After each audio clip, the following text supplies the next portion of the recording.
Di sini saya Nanda Putra Tilaksana akan mempraktekkan kasus 3. Saya sebagai coach dan nantinya coachnya yaitu Ibu Susanti dan pengamatnya yaitu Ibu Ria. Mungkin langsung saja ini bisa saya praktekkan. Monggo. Selamat siang Pak Nanda. Selamat siang Ibu Susan. Pak, bolehkah saya ngobrol dengan Bapak? Ini ada beberapa hal yang ingin saya ceritakan kepada Bapak. Apakah saya mengganggu waktu Bapak? Tidak, Bu. Kebetulan ini saya sedang istirahat dan tidak mengajar. Mungkin apa yang bisa saya bantu, Bu? Begini Pak, saya ingin menemukan solusi saya atas masalah yang saya hadapi Pak. Oke, baiklah. Saya akan membantu Ibu jika saya rasa saya bisa, Bu ya. Ya Pak, gini Pak, kemarin itu saya dipanggil oleh kepala sekolah. Nah, terkait hasil supervisi yang telah saya jalani waktu itu. Lantas, apa permasalahan dari hasil supervisi tersebut, Bu? Beliau menegur saya Pak, karena mendapat laporan dari Bapak pengawas pada waktu itu. Maaf, Bu, sebelumnya, sekiranya Ibu apakah bersedia menceritakan kronologis kejadian pada saat Ibu disupervisi sehingga Ibu ditegur oleh Bapak Kepala Sekolah? Iya Pak, jadi begini ceritanya.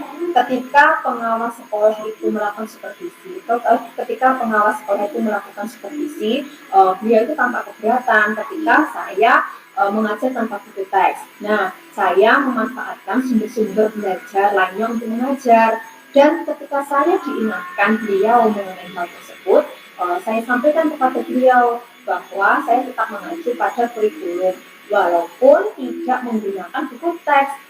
Dan mendengar hal itu, beliau merasa tersinggung Pak dan memberikan laporan tentang hal tersebut kepada kepala sekolah. Oh, begitu. Coba menurut Ibu, apakah cara Ibu menyampaikan kepada pengawas apakah sudah benar? Kalau menurut saya sih benar Pak, karena meskipun tidak menggunakan buku teks, saya tetap berpedoman pada kurikulum. Menurut Ibu, pernyataan apa yang membuat pengawas tersinggung? Coba Ibu ingat-ingat lagi.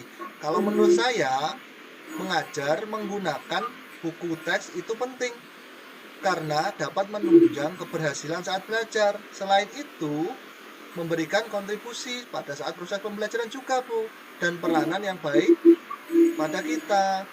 Seperti itu, Bu. Oh, iya iya iya. Oke Pak, saya jadi paham. Mungkin apa ya? Mungkin yang Bapak bilang itu benar. Bahwa meskipun saya itu sudah menyampaikan materi secara lisan berpedoman kurikulum, ya saya tetap harus membawa buku teks serta menyiapkan perangkat pembelajaran, bahkan bisa menyiapkan LKPD untuk siswa. Dan Nah, saya rasa ya saya sadar Pak ya bahwa cara menyampaikan argumen saya kepada pengawas itu kurang baik. Sehingga Bapak pengawas itu menjadi tersinggung dengan dengan pernyataan yang saya sampaikan kepada beliau. nah, itu yang saya harapkan dari Ibu. Sangat bagus sekali dengan pendapat Ibu dan saya suka. Lalu, hmm, apa yang Ibu lakukan dalam menyelesaikan masalah ini, Bu? Eh, Pertama-tama apa ya Pak ya? Mungkin pertama-tama saya akan meminta maaf kepada kepala sekolah dan mengakui kesalahan saya yang sudah yang sudah saya lakukan sebelumnya dan janji untuk memperbaikinya Pak. Ya selain itu saya juga akan meminta maaf kepada Bapak pengawas. Oke, Bu, saya sangat setuju dengan apa yang Ibu lakukan dan saya sepenuhnya mendukung terhadap pilihan Ibu yang ambil. Lalu prioritas apa yang akan Ibu lakukan setelah ini?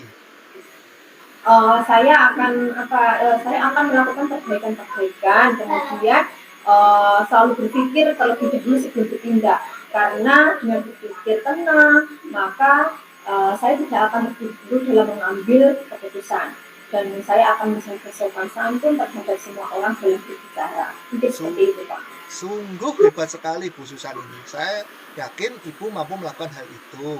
Terus melanjutkan hal positif yang Ibu lakukan. Lalu menurut Ibu tolak ukur keberhasilan dalam masalah ini apa, Bu? Kira-kira? Saya merasa dengan saya mengakui kesalahan saya, meminta maaf, kemudian mampu menjelaskan terhadap apa yang saya sampaikan saat itu, sehingga kejadian tersebut tidak akan terulang kembali. Dan saya berharap setelah kejadian itu, hubungan antara saya dan kepala sekolah serta kepada pengawas itu menjadi lebih baik lagi. Untuk kedepannya, saya juga menjadi orang yang bersabar lagi dan mengerti kondisi saat setiap ada masalah. Ya, mungkin seperti itu Pak Nanda. Oke, saya seagum dengan Ibu. Begini Bu, langkah terakhir. Apa yang Ibu lakukan terkait dengan rencana menyelesaikan masalah ini? Mungkin kedepannya bagaimana Bu? Ya, saya akan membuat jadwal dengan kepala sekolah, kemudian meminta tolong beliau untuk membantu saya menyampaikan tujuan saya dengan Bapak pengawas secara bersama-sama Pak. Jadi saya akan menjelaskan kepada beliau bahwa saya akan memperbaiki sikap saya untuk kedepannya lagi. Oke Bu, good job. Lalu menurut Ibu, siapa yang mampu membantu Ibu menyelesaikan masalah ini? Yang membantu menyelesaikan masalah ini ya mungkin dari Pak Nanda. Kenapa harus saya Bu? Karena menurut saya Pak Nanda ini bisa membantu saya dan bisa mendengarkan, memberikan saran kepada saya sehingga saya menjadi lebih bisa untuk mengambil keputusan yang bijak seperti itu Pak. Dan saya harap Pak Nanda tidak keberatan untuk mendampingi saya untuk menghadap Bapak Kepala Sekolah. Bagaimana Pak? No, tidak Bu, saya tidak keberatan sama sekali.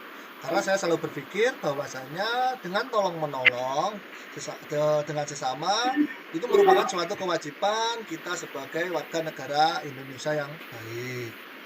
Oke, saya ucapkan terima kasih Pak sudah mendengarkan keluh kesah saya dan juga memberikan masukan kepada saya sehingga saya bisa mencari solusi dari permasalahan saya ini.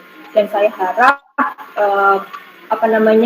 saya bisa memperbaiki kesalahan saya di sebelumnya dan juga saya akan meminta bantuan kepada Pak Nanda untuk mendampingi saya dan nanti saya akan hubungi lagi Pak Nanda. Terima kasih Pak Nanda sebelumnya. Oke, siap Bu Susan, saya tunggu.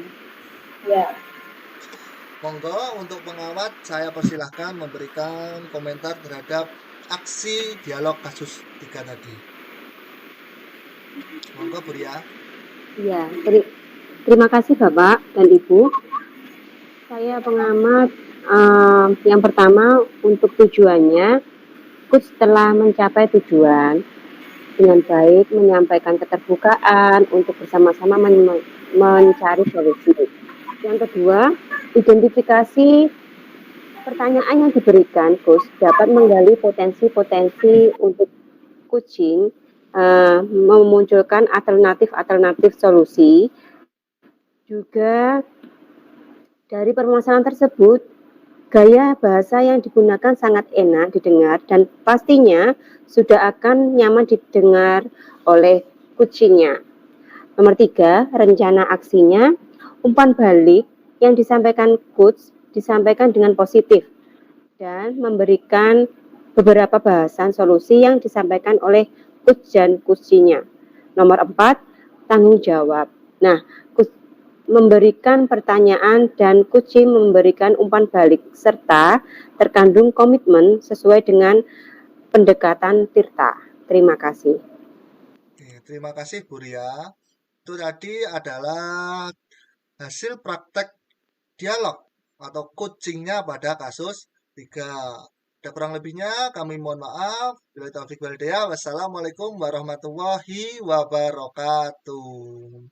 Waalaikumsalam warahmatullahi wabarakatuh.